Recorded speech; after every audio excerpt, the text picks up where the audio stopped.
Hey guys, welcome back to this series of me reading this creepy journal that I found in the woods. Okay, so last time, the guy that wrote this journal was looking for Dr. Randolph's lab, and it looks like he found it at the beginning of this one. He's like, I think this is the lab, it's locked, but I'm going to come back with bolt cutters. The next day he has one that says that he found the lab, and it's crazy, and it's got like a bunch of unfinished blueprints, a bunch of cool weird stuff.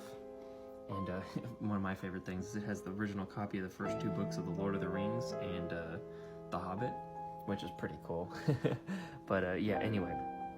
And then the craziest part is he has a prototype of the teleporter in the lab. And he's like, I wonder if it does anything. He's like, highly doubt it doesn't. It works, but like, I wonder if it does anything, you know?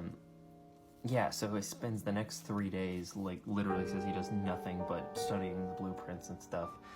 I think this guy's a little bit obsessed. But yeah, so it's super complicated. He doesn't really know how it works exactly, but he uses like nuclear physics and advanced chemistry and other stuff, and I don't know. But yeah, and the weird thing is he says some of this technology was not even invented yet.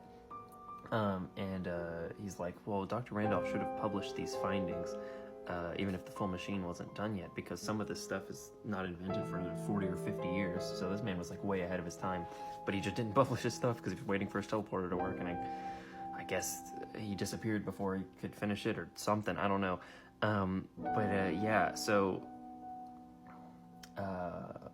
yeah, so it says he uses quantum entanglement to work, which I don't really know what that is exactly, but I thought it was a Marvel thing. And I looked it up, and it's definitely a real thing.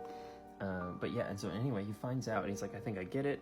It's supposed to split atoms and do stuff. I don't know. It's supposed to use some complicated nuclear stuff and whatever. I don't know. But the weird thing is he says it takes like a ridiculous amount of energy to power, but the battery is so massive that it also like produces energy. So it's like basically they have to charge a huge battery, and then it takes a crap ton of energy, but then it produces energy too, so it like powers itself. And he says it could power itself for like 10 years after initial charge, which is pretty crazy. And he's like, well, even if this doesn't work as a teleporter, you might be able to get it to power quantum computers, which is really cool, because I don't know like anything about those, but I do know that they are supposed to be like really fast computers.